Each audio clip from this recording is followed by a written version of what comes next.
Jadi saya akan coba memandu diskusi kita hari ini sampai pada pukul 20 nanti ya.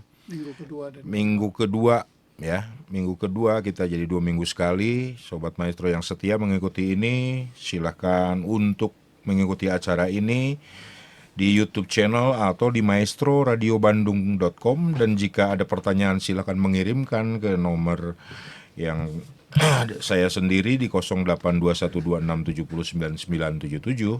Sekali lagi 082126709977, dan rekan saya sendiri 082121911111, satunya 5 kali ya.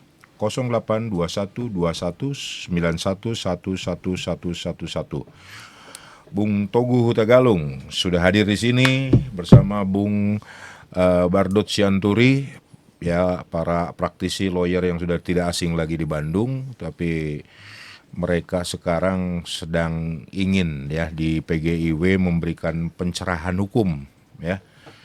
Ya, sebenarnya diskusi kita juga apapun pertanyaannya. Nah, apa sekarang temanya?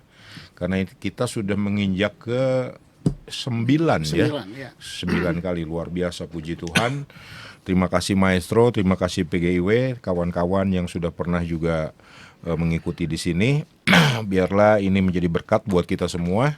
Diskusi kita ini yang disoroti hari ini adalah tema yang cukup hot ya, panas ya, karena biasanya melibatkan public figure juga, yaitu perkawinan beda agama. Ya. Jadi mungkin udah ada seminar, mungkin udah dibahas, tapi topik ini terus panas ya, karena apa ya, tidak terhindarkan orang kan untuk menjalin suatu hubungan ya. Kalau sudah kena di hati susah juga ini kan Bung Togu ya, sama Bung Sianturi. Nah ini ditinjau sudut sosiologi ada, psikologi ada ya, istilah Alkitab ada, yang sepadan ya. Tapi semuanya itu kan kalau di praktek itu wah, ini banyak. Nanti mungkin pemirsa sudah pernah mendengar itu, beberapa public figur yang tidak usah saya sebutkan ya, bahwa mereka langgeng tuh nyatanya kan begitu ya.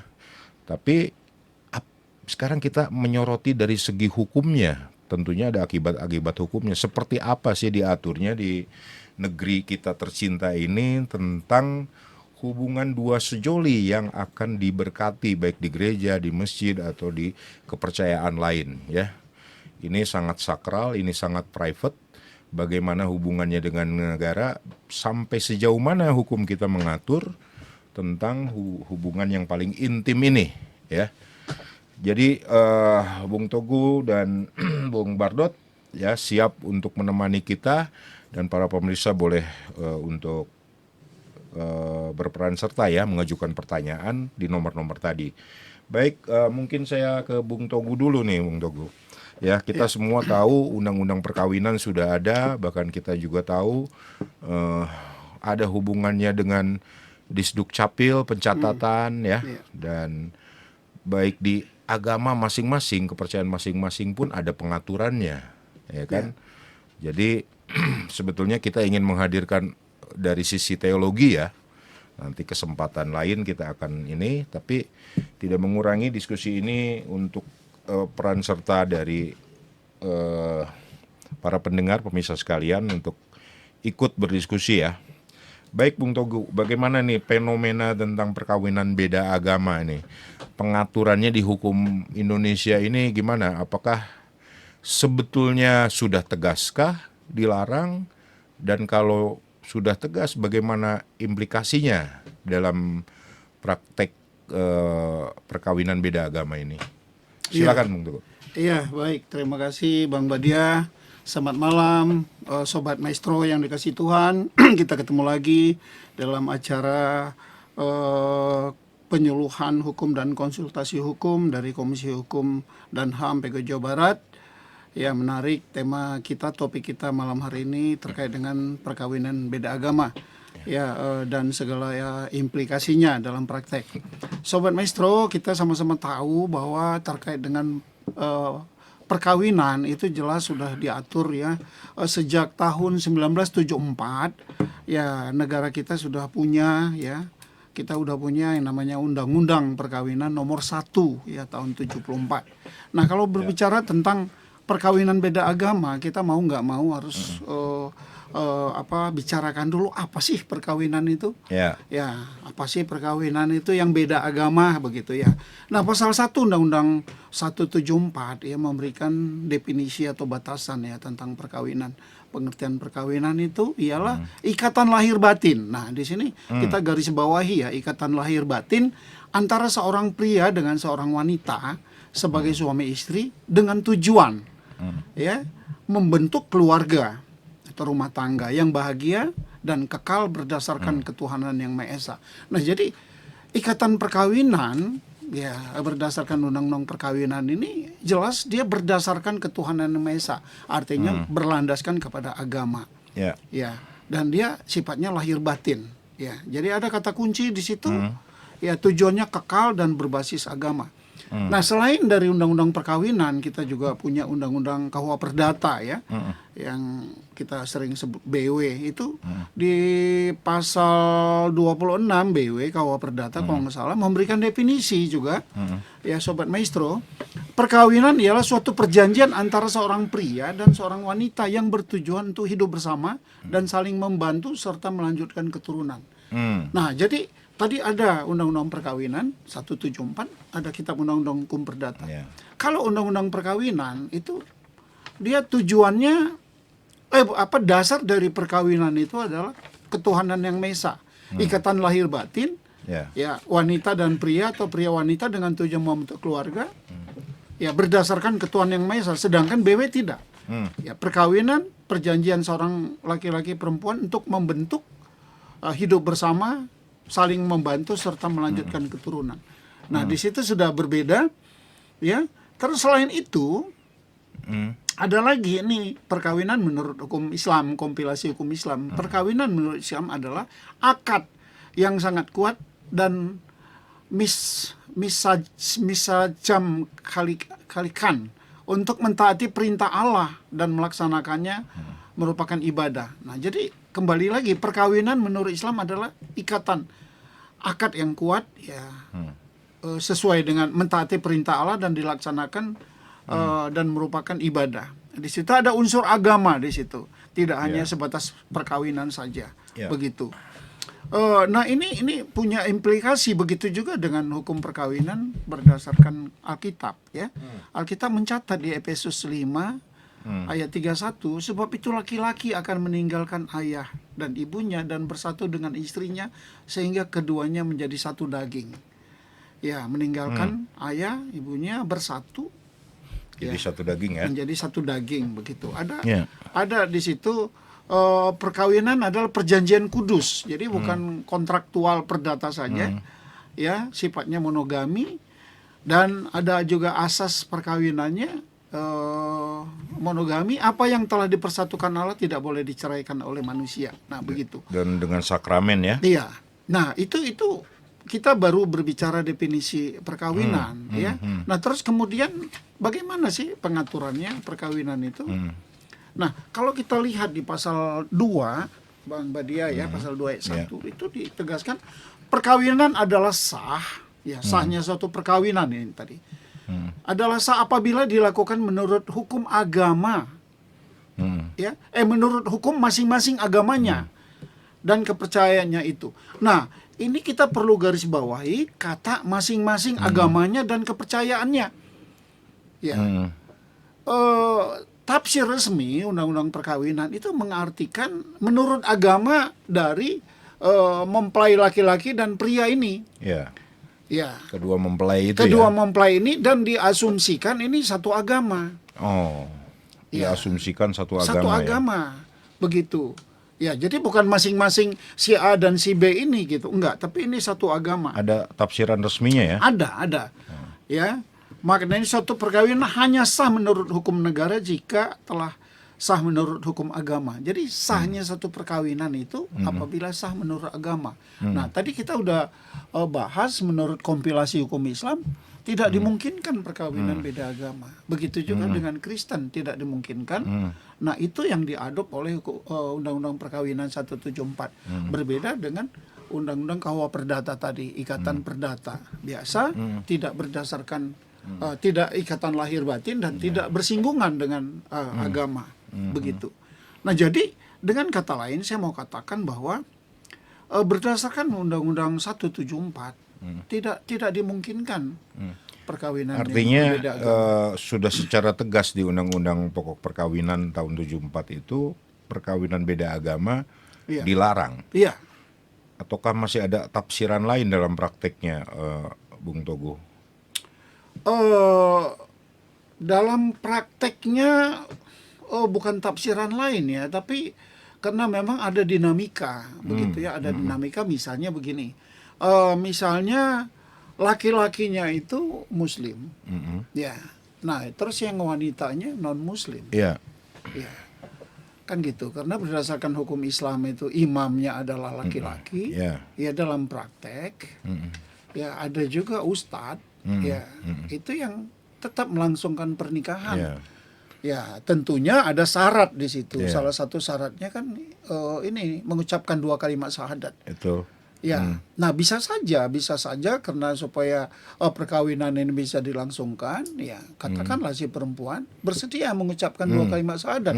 Nah, ketika dia bersedia mengucapkan 2 kalimat syahadat dan syarat-syarat perkawinan yang lain itu terpenuhi, sebagaimana syarat dalam kompilasi hukum Islam, ya perkawinan bisa dilangsungkan. Baik, Bung Togo. Ini menarik ya. Tadi udah ditegaskan oleh Bung Togo bahwa ada penafsiran resmi berdasarkan agama kepercayaan masing-masing itu harus diartikan satu agama. Satu agama. Jadi bukan beda agama, Iya, ya. betul. Tapi dalam prakteknya ada dinamika, demikian ya. Iya, Ada betul. dinamika. Tapi apakah mungkin saja dalam suatu agama atau aliran kepercayaan yang ada di Indonesia itu ya memperbolehkan pasangan yang berbeda agama? Ada nggak? Karena banyak sekali nih aliran di kita ya. Di Islam ada, di Kristen juga ada, mungkin agama. Ada yang mungkin di prakteknya bagaimana itu? Misalnya yang saya tahu di hukum Islam itu yang prianya wanitanya yang Kristen ya. Iya, yang non pria, Islam lah. yang non Islam ya, yang prianya Islam itu Islam. mungkin. Iya. Nah ini kan bisa terjadi kan, disahkan secara agama kan. Iya. Nah itu gimana secara keabsahan hukumnya dan akibat hukumnya tentu sampai dengan pencatatan pernikahannya ya di KUA atau di kalau ini ya yang contoh itu aja yang Islam itu. Iya, nah begini. Kalau misalnya ya yang laki-lakinya yang Muslim, perempuannya non Muslim, ya. Nah kemudian ada ustadz yang bersedia mengawinkannya dengan syarat ya yang non Muslim mengucapkan 2 kalimat syahadat. Nah kemudian dilangsungkan ijab kabul, terjadi perkawinan. Ya, terus Walaupun kemudian yang perempuannya ya non non Muslim. Muslim, ya katakanlah gitu. Nah terus kemudian keluar surat keterangan bahwa mereka sudah melangsungkan perkawinan, ya dengan segala syarat menurut hukum Islam. Nah kemudian diajukan pencatatan nih kan.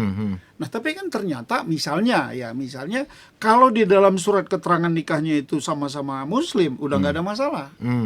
Ya justru yang timbul masalah, dia sudah mengucapkan 2 kalimat syahadat perkawinan sudah dilangsungkan, tapi ternyata di dalam surat keterangan nikahnya itu masih beragama yang non Muslim, atau yang satu masih kalau dia perkawinan Kristen, yang salah satu non Kristen gitu. Nah kemudian berusaha untuk dicatatkan. Ya, nah, kita tahu bahwa Undang-Undang Perkawinan 174 itu mensyaratkan setiap perkawinan harus dicatatkan. Ya, sahnya perkawinan betul menurut agama dan kepercayaan. Tapi juga syarat formalnya harus dicatatkan, begitu kaitan dengan kependudukan. Nah kemudian Dinas Catatan Sipil melihat ini kan, ini tidak satu agama. Kita tadi sampaikan Undang-Undang Perkawinan 174 harus satu agama atau satu kepercayaan. Ini tidak. Nah kemudian Undang-Undang Kependudukan Catatan Sipil itu mensyaratkan ya apabila ada perkawinan yang begini itu harus mendapat bukan pengesahan ya, tapi harus ada penetapan dari pengadilan. Penetapan dari pengadilan ya. Penetapan pengadilan yang tegas memerintahkan petugas catatan sipil untuk mencatat. Ya. Barulah petugas catatan sipil ini bersedia mencatat. Ya, kan seperti itu. Oh, jadi artinya ada peluang untuk mengajukan permohonan penetapan ke pengadilan Iya. agar petugas dari Disdukcapil mencatatkan ya. Iya. Oh, Ya, karena undang-undang kependudukan itu catatan sipil mensyaratkan itu. Kalau enggak, dinas Tidak catatan mungkin. sipil enggak akan berani juga mencatat. harus ada ketika perintah dari pengadilan, pengadilan kan. ya. Kan gitu. Diajukan nih penetapan pengadilan. Ya. Ya. Artinya kan yang saya bilang tadi ada celah di situ, tidak bisa mengakomodasi dalam prakteknya karena dalam Islam juga memungkinkan ada perkawinan pria Muslim dengan wanita non Muslim.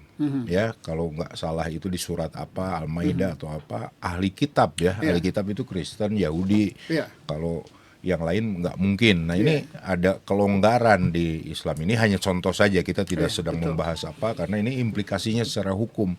Nah, ini kan berarti sudah sah secara agama. Nggak ada alasan dong harusnya menolak catatan sipil ya. Dalam case yang seperti tadi. Iya, kita harus paham juga catatan sipil ini kan dia mengacu kepada apa yang tertulis ya. Dia pola kerjanya bersifat formal kan. Oh. Ya. Oke, perkawinan sudah dilangsungkan. Sebenarnya bukan hanya di kalangan Muslim, bisa jadi juga di kalangan Kristen. Ya, ada saja pendeta yang mau memberkati, padahal terang-terangan misalnya salah satunya non Kristen. Ya, meskipun Alkitab sudah mengatur, ya harus seiman begitu. Tapi ada saja gereja tertentu mau memberkati misalnya, ya. Tanpa dia hijrah, tanpa dia misalnya berpindah agama menjadi Kristen, gitu. Nah, kemudian keluar surat keterangan gereja perkawinan, ya akta perkawinan dari gereja, tapi di dalam akta ini masih tercatat berbeda agama. Oh, artinya ada gereja juga yang masih bisa memberkati perkawinan agama. Ada, karena kalau saya lihat memang berbeda penafsiran, berbeda perspektif tentang pemberkatan perkawinan. Ya di situ. Tapi kita nggak masuk ke situ karena itu udah ranah teologis. Tapi dalam praktek ada gereja tertentu yang mengatakan ketika mereka bukan suami istri ya, sepasang laki-laki dan perempuan datang, ya terus kemudian kepada gereja sesudah diberikan konseling sekian lama. Ya dikasih tahu tentang kebenaran firman Tuhan, tapi tetap mereka berpegang pada imannya dan tetap mereka ini minta diberkati. Ya, nah terus mungkin ada pertimbangan lain juga dari para pendeta melihat, wah ini kalau nggak diberkati mereka hidup terus ya hidup katakanlah hidup dalam dosa begitu ya, mereka kalau dibiarkan melakukan hubungan suami istri di luar pernikahan. Nah, kemudian mereka datang minta diberkati, minta didoakan. Ya, jadi pemberkatan di situ diartikan dalam tanda kutip minta didoakan. Ya. Nah, jadi ada pendeta yang melakukan mendoakan mereka. Tapi ada gereja lain juga yang memahami perkawinan itu bukan hanya sekedar mereka datang minta didoakan. Tapi si pendeta ini bertindak untuk dan atas nama Tuhan secara sakramental gitu ya. Ya di dalam nama Bapa, Putra dan Roh Kudus, ya kan? Itu ya Allah Tritunggal. Ya, mengikat mereka dalam satu perkawinan kudus. Gitu loh. Tadi yang Efesus katakan kan yang dua menjadi satu. Iya. Kan gitu. Baik. Nah, terus dalam kondisi yang seperti itu tidak dimungkinkan memang. Berbeda. Tapi ada yang melakukan berbeda, tapi di dalam surat nikahnya masih tetap agamanya agama yang lama, tidak sama, satu Kristen, satu lagi non Kristen. Kemudian diajukan pencatatan. Catatan sipil melihat, oh ini tidak seiman, ya menolak. Sembari memberikan solusi, silakan mintakan penetapan pengadilan. Nanti apabila pengadilan memerintahkan catatan sipil untuk mencatat. Jadi dasar untuk memintakan pengadilan itu ada dasar aturan tertulisnya ya? Ada. Di mana itu diatur? Masih di Undang-Undang Pokok Perkawinan? Di Undang-Undang Pokok Perkawinan ya, bahwa semua perkawinan itu harus dicatatkan ya di pasal. Maksudnya memohon penetapan tadi yang beda agama ini dasarnya ada. Itu di dalam Undang-Undang Disduk. Disduk ya. Oh iya, tentang iya. pencatatan Administrasi perkawinan. kependudukan Iya, ya, nomor administrasi 23 kependudukan. tahun 2006. Jadi Iya. para permisa memang ada celah-celah, ada dinamika, tapi tetap ada disparitas ya di dalam kenyataannya. Apakah hukum di kita itu sudah mengakomodir semua kebutuhan yang terjadi dalam prakteknya? Nah ini saya beralih dulu ke Bang Iya. Bardot nih, Bang Bardot. Tidak dipungkiri dengan zaman kita sekarang yang dunia makin mengecil dengan era AI sekarang, melting pot dalam budaya ini bercampur-campur ya. Metropolitan, pertemuan berbagai budaya ini kadang-kadang mengikis identitas ya orang ya. Sehingga sekarang tuh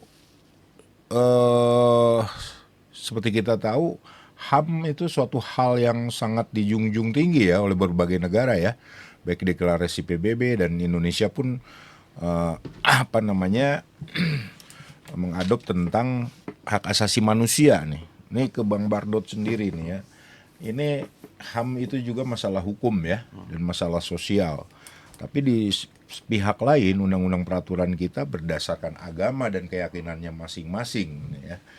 Karena ada di dalam prakteknya, loh kok gua nggak bisa kawin nih ya kan, gua kan punya hak gitu loh untuk membentuk keluarga. Yang penting kan kasih sayang, dan yang sudah melangsungkan perkawinan juga banyak yang langgeng nih. Ini fenomena ini bagaimana ditanggapi Bung Bardot secara peraturan dan secara sosiologis itu bagaimana? Silakan. Oke, terima kasih. Tadi kan sudah banyak ya yang sudah disampaikan oleh Pak Togu terkait dengan perkawinan beda agama itu, ya udah banyak tadi ya. Tadi ada disinggung bahwa perkawinan beda agama itu tidak dapat dicatatkan di KUA ataupun di Dukcapil ya, karena kita nggak mengenal hal seperti begitu. Lalu konsekuensi dari perkawinan beda agama itu ada konsekuensinya itu, yaitu misalnya dengan sendirinya secara hukum negara perkawinan itu tidak sah secara hukum dan tidak mempunyai kekuatan hukum. Secara hukum negara saya bilang ya, tidak secara hukum agama. Agama sah. Tapi kan tadi pasal 2 ayat 2 itu bahwa itu harus dicatatkan di catatan sipil, karena kita hidup di negara Indonesia, di negara kita punya negara, maka secara administrasi itu harus kita catatkan. Nah, kalau tidak dicatatkan berarti kan tidak sah secara hukum negara. Kan begitu. Nah, kalau tidak sah, apa akibat hukumnya? Konsekuensi perkawinan beda agama itu tidak sah secara hukum, tidak punya kekuatan hukum. Perkawinan beda agama tadi. Kemudian dengan sendirinya tidak akan ada akte nikah yang dikeluarkan oleh Dukcapil ataupun oleh KUA. Kan begitu ya. Dan lebih parah lagi, perbedaan apabila tidak dicatatkan ini, itu akan berimbas kepada hak waris, hak asuhana. Jadi bukan semata-mata perkawinan beda agama itu hanya menyasar kepada laki-laki dan perempuan yang akan menikah ini, tapi ke ahli warisnya juga nanti akan bisa berakibat terkait misalnya hak waris atau misalnya hak asuhana. Kan harus jelas. Kan begitu ya. Nah, yang menarik begini, tadi Pak Badia ngomong, apapun namanya, kan mereka ini juga punya ada hak asasi manusia, ya, ada keseriusan bahwa mereka saling mencintai. Lalu terobosan hukumnya apa? Kan begitu. Tadi rekan saya Pak Togu udah katakan, dari beberapa kasus yang kita temui, pernahlah dilakukan ini permohonan penetapan ke pengadilan. Kan begitu ya. Di antaranya ada yang terakhir itu pengadilan Surabaya. Tahun berapa itu, Pak? Sekitar tahun saya lupa lagi tahunnya ya. Tahun 2022 kalau nggak salah ya. Itu. Ya, silakan terusan, Pak. Yang intinya mau memintakan kepada pengadilan agar perkawinan beda agama itu bisa dicatatkan di catatan sipil, di Dukcapil, kan begitu ya. Betul. Karena di Dukcapil juga meminta harus adanya penetapan dari pengadilan. Betul. Dan dikabulkan oleh pengadilan. Nah, ini penting nih pemirsa. Dikabulkan oleh pengadilan. Beberapa hal yang saya catat, pertimbangan hukum sampai pihak pengadilan mengabulkan adanya perkawinan beda agama itu, di antaranya beberapa hal, yaitu misalnya karena ada prinsip keadilan. Prinsip keadilan di situ masuklah di dalamnya itu karena perlindungan HAM dan kebebasan untuk memilih agama. Seperti yang Bapak bilang tadi, HAM-nya itu kenapa sampai dikabulkan, karena pertimbangan hakim melihat hak asasi manusia. Kan begitu. Yang kedua, supaya ada kepastian hukum yang lebih jelas terkait perbedaan agama ini, tidak terjadi kekosongan hukum, ya kan? Kemudian ajas kemanfaatan. Poin penting juga begini, kan nggak serta-merta juga mungkin hakim mengabulkan itu dengan membabi buta. Ada jurisprudensi Mahkamah Agung nomor 1400K tahun 86 yang mengizinkan pencatatan perwakilan beda agama ini. Jurisprudensi nomor 1400K tahun 86 itulah yang dijadikan sebagai tolak ukur, salah satu dasar oleh hakim untuk mengabulkan perkawinan beda agama itu. Kan begitu ya. Nah, beberapa hal yang lain pertimbangan hukum dari hakim untuk mengabulkan itu adalah hakim memanggil para saksi dan keluarga terdekat guna untuk menanyakan secara langsung kepada itu gimana kehidupan mereka, apakah bahagia, ya kan? Apakah bahagia, meminta informasi secara lengkap tentang hubungan dan kesiapan pasangan ini. Itu juga salah satu dasar hakim untuk mengabulkan perkawinan beda agama itu. Yang tidak kalah pentingnya adalah mengisi adanya kondisi khusus, Pak. Ya. Apa tuh kondisi? Yang dimaksud kondisi khusus adalah telah lahirnya anak. Kan harus jelas ini dari perkawinan beda agama ini status anaknya ini gimana? Oh, yang Surabaya ini yang udah lahir anak ya? Iya, ada beberapa kasus yang di yang Tangerang juga ada itu, Tangerang, Jakarta Pusat, Jakarta Selatan, bukan hanya di Surabaya yang telah mengabulkan begitu. Kan begitu. Itu beberapa. Nah, apakah yang kemudian dengan adanya penetapan begitu kan banyak protes di sana sini, Pak. Ada yang pro, ada yang kontra.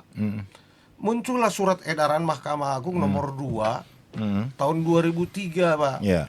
SEMA ya. SEMA Mahkamah Agung nomor 2 2003 itu ya, yang memberikan petunjuk bagi hakim dalam mengadili perkara permohonan pencatatan perkawinan beda agama ini. Diberikan petunjuk dengan adanya kasus-kasus seperti tadi itu. Ada pro kontra tadi ya kan. Poin-poinnya kembali lagi kepada pasal 2 ayat 1 dan 2. Sepertinya surat edaran Mahkamah Agung ini tidak setuju dengan adanya melarang perkawinan beda agama itu, kembali lagi ke sana. Dia berikan petunjuk kepada hakim supaya tidak dikabulkan. Karena dasarnya pasal 2 ayat 1 2 tadi dilakukan menurut agama dan kepercayaan masing-masing dan harus dicatatkan di catatan sipil. Nah, kemudian acuannya juga kepada pasal 8 huruf F Undang-Undang nomor 1 tahun 74 tentang larangan perkawinan beda agama. Itu sehingga muncul. Isinya apa itu, Pak, kira-kira? Apanya? Yang pasal Poin-poin 8 huruf F itu. Itu tentang larangan perkawinan beda agama di situ. Yang tidak seagama, yang satu agama dilarang di pasal itu. Jadi aturannya sebenarnya sudah ada pasal 2 tapi tidak eksplisit ya. Pasal 2 angka 1 dan 2 Undang-Undang 1 pasal 8 huruf F Undang-Undang 174 itu tentang larangan itu. Oke, Bung Bardot. Terima kasih ininya. Tadi menarik ya tentang adanya SEMA, ada putusan Mari bahkan dari tahun 86 ya yang menjadi jurisprudensi dasar ya jurisprudensi tahun 86 ya. Tapi sebelum ke situ nanti beralih lagi ke situ. Saya jadi penasaran nih supaya jelas ya. Apakah pencatatan ini membuat itu menjadi sah atau kalau tanpa dicatatan secara hukum tidak sah? Mungkin asosiasinya seperti jual beli tanah ini. Ada akta jual beli toh. Secara hukum sah itu, Pak Bardot. Betul ya? Tapi tidak membuat dicatatkan itu tidak menjadi lebih sah. Sahnya itu terjadi jual beli waktu ada kesepakatan 13-20 ya, gitu kan. Semuanya lah pajak dibayar semua. Cuman belum dicatatannya aja nih. Kan ada akibat hukumnya itu kan. Ajas publisitas itu kan pencatatan. aslinya itu sah itu ya ini apakah bisa disamakan dengan gitu atau kalau saya dengar tadi ya nggak sah jadinya atau saya salah bagaimana? Apakah Negara Indonesia ini kan bukan negara agama, Pak, tapi negara kesatuan Republik ini negara yang berlandaskan Pancasila. Jadi ada tertib hukum yang harus dipatuhi. Ya, pasal 1, pasal 2 ayat 1 tadi mengatakan perkawinan itu sah apabila dilakukan menurut agama dan kepercayaannya masing-masing. Dalam konteks agama ini tetap sah. Ya, sah dong secara agama. Tapi yang saya bicarakan tadi kan konteks hukum, tertib hukum, administrasi tertib hukum negara.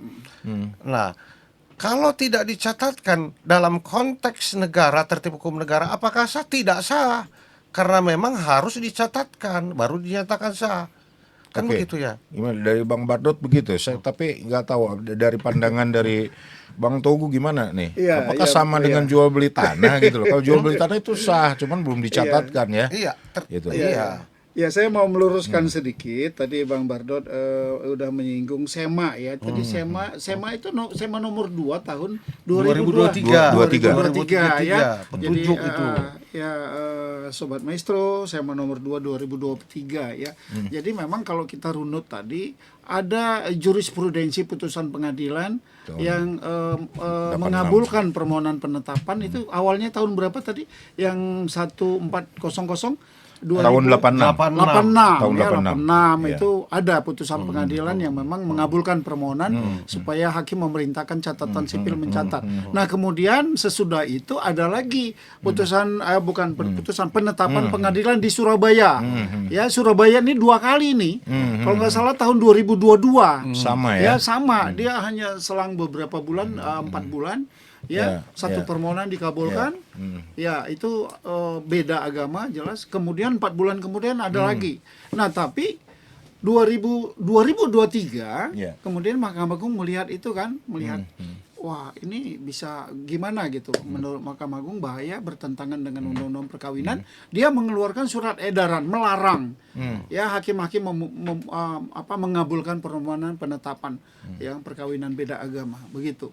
Nah, artinya Mahkamah Agung dalam hal ini bersikap dia konsisten dengan undang-undang perkawinan. Ya, tidak dimungkinkan perkawinan beda agama. Nah, itu. Nah, kalau kita tadi pertanyaan Bang Badia ini terkait sahnya perkawinan, ya bagaimana? Sebenarnya udah jelas ya, tadi Bang Bartot juga udah sampaikan dalam Undang-Undang Perkawinan pasal 2 ayat 1, biasanya suatu perkawinan itu kan menurut agama dan kepercayaannya sah. Kalau dilangsungkan sesuai dengan agama dan kepercayaannya sah. Sah. Ya, Dan, tapi dan punya akibat hukum ya. ya punya akibat Walaupun hukum belum sudah sah. belum dicatatkan. Sah. Kemudian pasal 2 ayat 2 mensyaratkan setiap perkawinan Wajib. harus dicatatkan. Nah, jadi kalau kita menganalogikan transaksi tanah, ya Ya. 1320 1338 ya kan jual beli tanah ya sah sepanjang sesuai dengan syarat 1320, ada objek, ada etikat baik dan seterusnya kan. Ya. Sudah sah di situ. Tapi Undang-Undang Agraria mensyaratkan ya ketika mau proses pensertifikatan Ya. untuk kelengkapan administrasi hukum dia harus dibuatkan dalam akta otentik. Ya kan? Akta notaris, PPAT dan seterusnya di situ.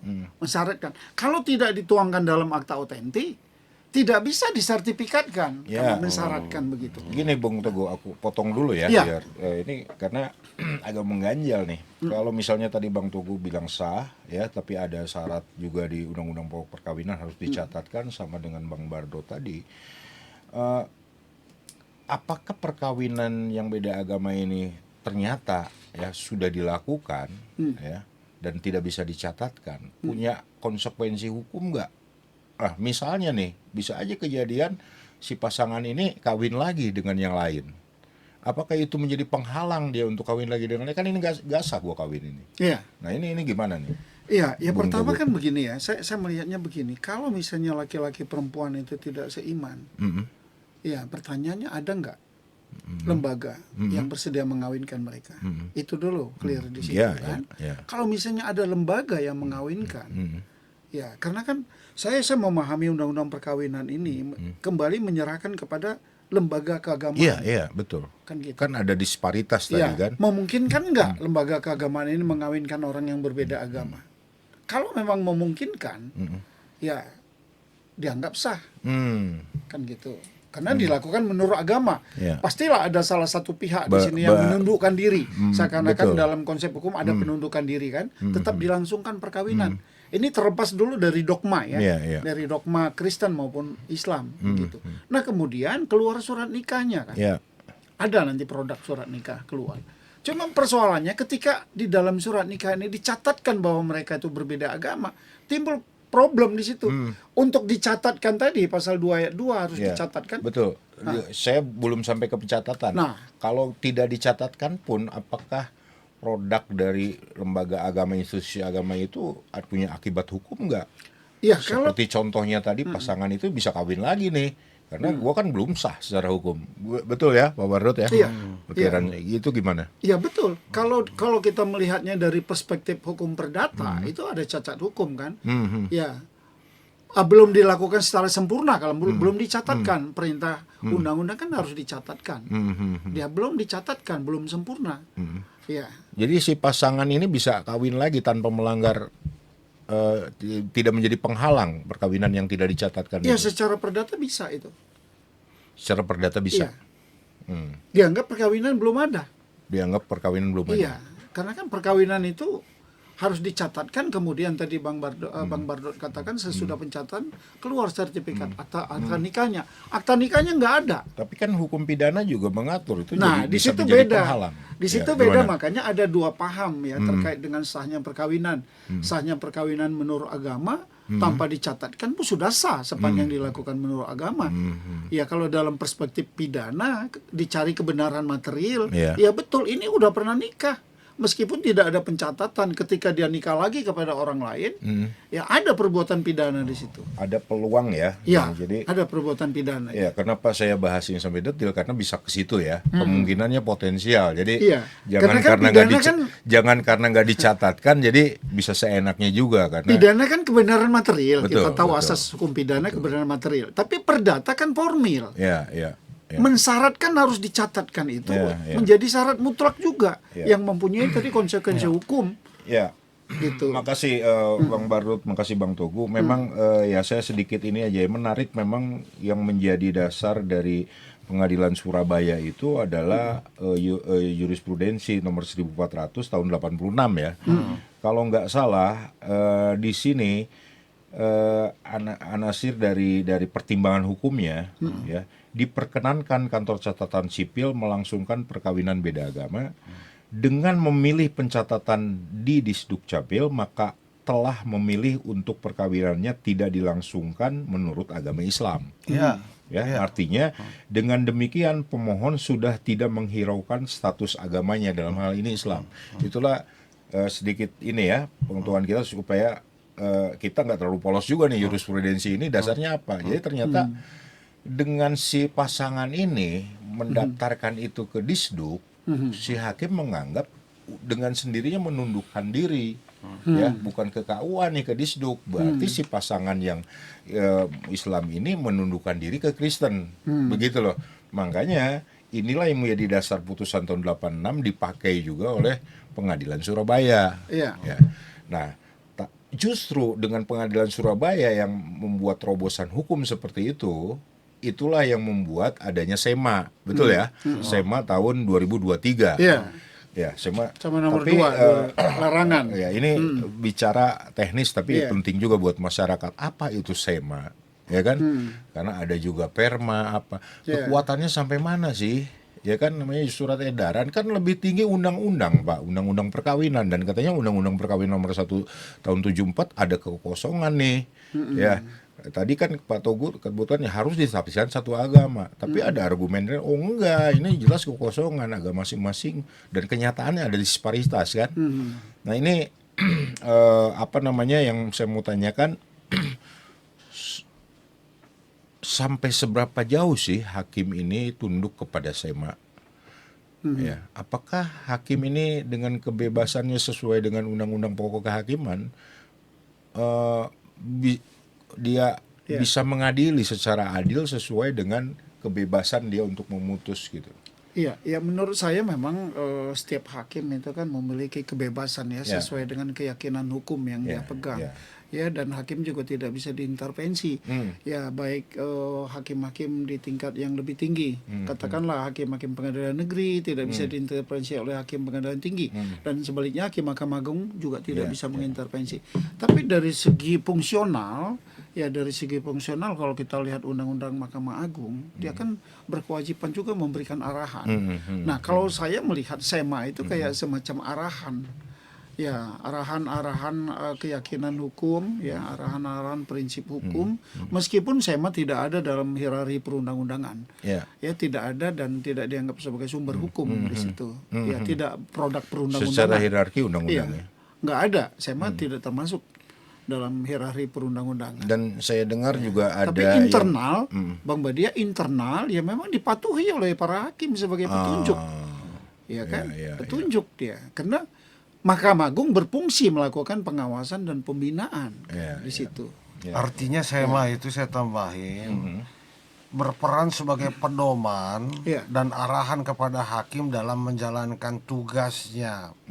Tapi apakah itu bersifat mutlak? Tidak juga.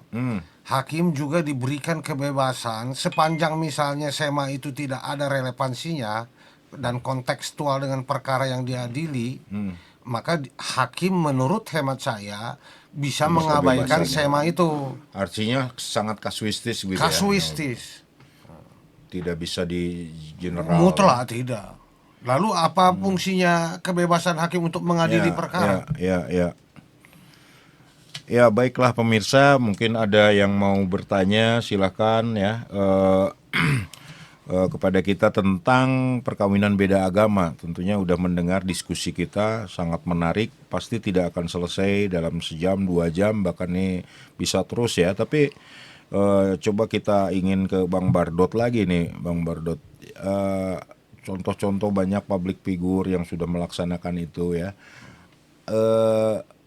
Kedua-duanya ya, ke Bang Togo sama Bang Bardot. Lantas dalam prakteknya bagaimana ini bisa tetap terjadi ya, perkawinan beda agama ini, terlepas bisa dicatatkan atau tidak? Apa yang dilakukan para pasangan ini dan keluarganya ini? Silakan ke Bang Bardot dulu atau ke Bang Togo, silakan. Silakan Bang Bardot. Ya, artinya kan tadi ya beberapa contoh yang kita sebutkan tadi, misalnya mengajukan permohonan kepada pengadilan untuk supaya ada penetapan dari pengadilan, itu kan salah satunya supaya ada kepastian hukum kepada yang berbeda agama ini, ya, supaya ada kepastian hukum, terutama dalam konteks supaya ini bisa dicatatkan di catatan sipil kalau yang beragama Kristen, ataupun dicatatkan di KUA bagi yang beragama Islam. Itu upaya-upaya mereka yang mereka lakukan dengan adanya seperti tadi. Menurut saya memang penting hal seperti begitu. Dan saya kalau saya pribadi, putusan-putusan yang di Surabaya yang tadi disebutkan itu, ya, kalau saya pribadi ya, itu saya nilai positif aja. Itu keberanian hakim untuk menerobos hukum, kekosongan hukum yang nggak ada, kan gitu ya. Adanya dua hal yang masih abu-abu ataupun apa, ya. Saya menilainya itu keberanian hakim untuk membuat terobosan hukum. Terlepas kalau itu tidak ada, tidak akan mungkin muncul surat edaran dari Mahkamah Agung itu, karena ada peristiwa-peristiwa begitu kan. Sehingga muncullah surat edaran Mahkamah Agung itu. Tapi satu yang diapresiasi oleh saya bahwa itu merupakan keberanian hakim, menerobos hakim supaya untuk menembus adanya kekosongan hukum yang dan sangat kurang kasuistis tadi ya. Dan pasti saya yakin lah nggak serta-merta hakim itu mengabulkan dengan semena-mena, kan begitu ya. Pasti pertimbangan hukumnya sangat komprehensif lah ya. Dia akan mempertimbangkan, tadi saya sudah sebutkan, banyak hal yang dipertimbangkan hakim, termasuk ajas keadilan, hak asasi manusia yang di situ yang Pak Badia tadi sebutkan, kepastian hukum, kemaslahatan, ya, ada kasus tertentu dia udah punya anak, lalu status anak ini bagaimana kalau nggak disahkan? Kan begitu, hak warisnya anak ini bagaimana? Kan udah ada buntut nih. Iya. Statusnya bagaimana? Ada konsekuensi ya. Konsekuensi hak warisnya bagaimana? Kalau tidak ada kepastian hukum kepada perkawinan mereka ini, ya bagaimana masa menggantung?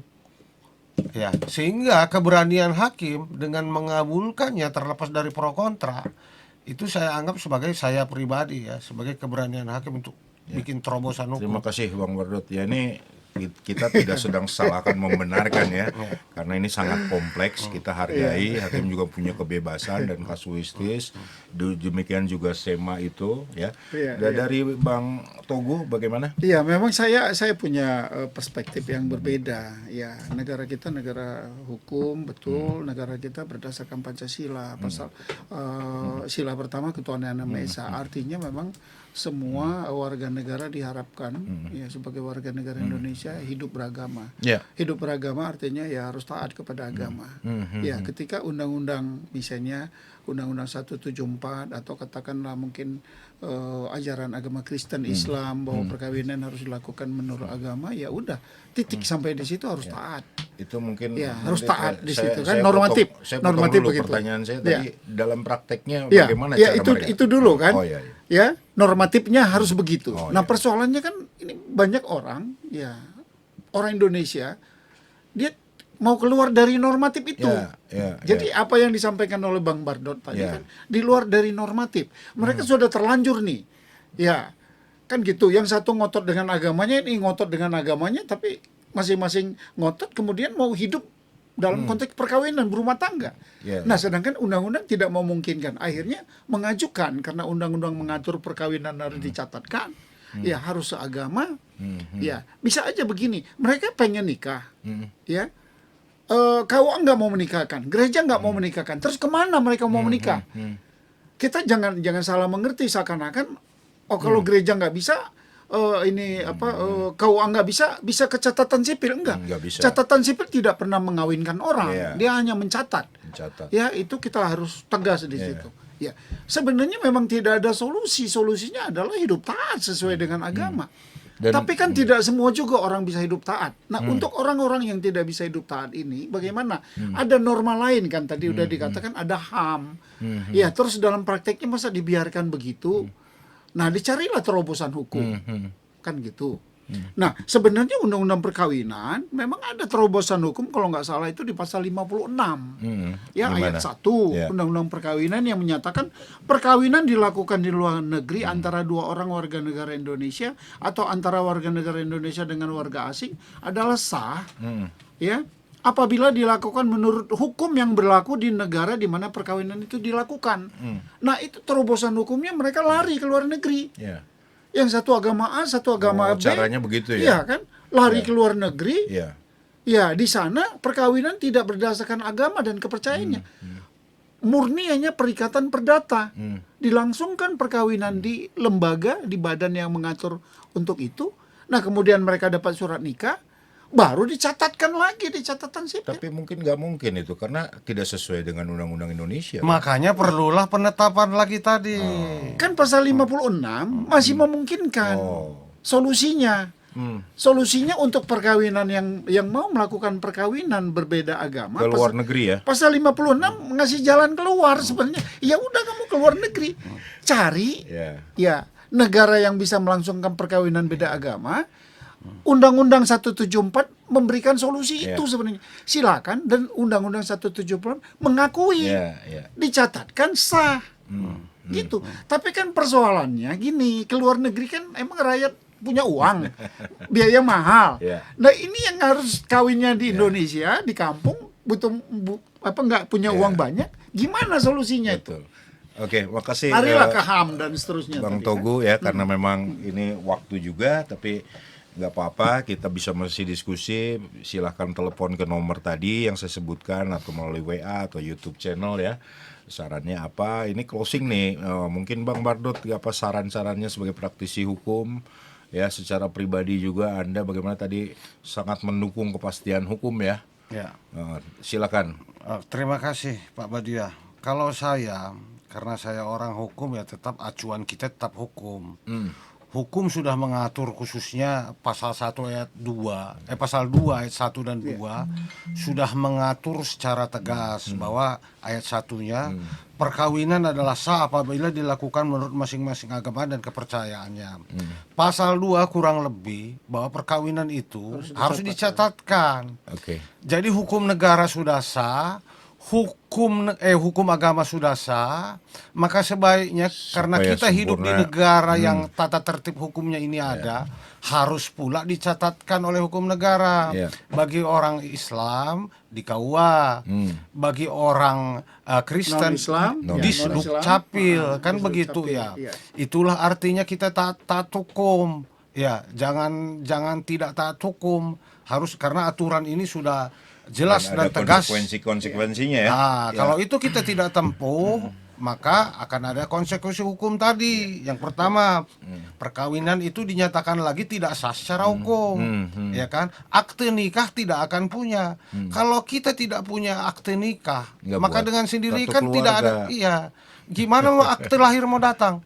Ya, kan nggak mungkin akte lahir anak ada kalau tidak ada akte perkawinan. Nggak ada kartu keluarga. Nggak ada kakak. Jadi ini semua berimbas Oke, kemana-mana. terima kasih, Bang termasuk Bardot. aspek administrasi dan hak sipil, Pak. Terima kasih. Jadi itu sangat penting ya untuk pembelajaran kita kepastian hukum. Ya sedikit saja dari Bang Togo sebelum Iya. kita tutup. Baik. Terima kasih ya. Saya memberikan himbauan nih kepada khususnya umat Kristen ya, warga gereja, hati-hati dengan perkawinan beda agama. Ya.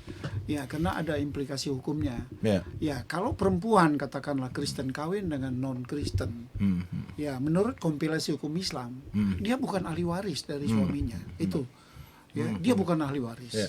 Seperti itu. Ya. Kalau misalnya perkawinan berdasarkan Kristen, yang salah satunya non-Kristen tetap, karena kan berlaku hukum Eropa, Ya. sama-sama ahli waris. Tapi orang yang non-Muslim kawin dengan Muslim berdasarkan hukum Muslim, kompilasi hukum Islam, dia bukan ahli waris. Ya, tegas Jadi itu. tidak ada di situ gonogini.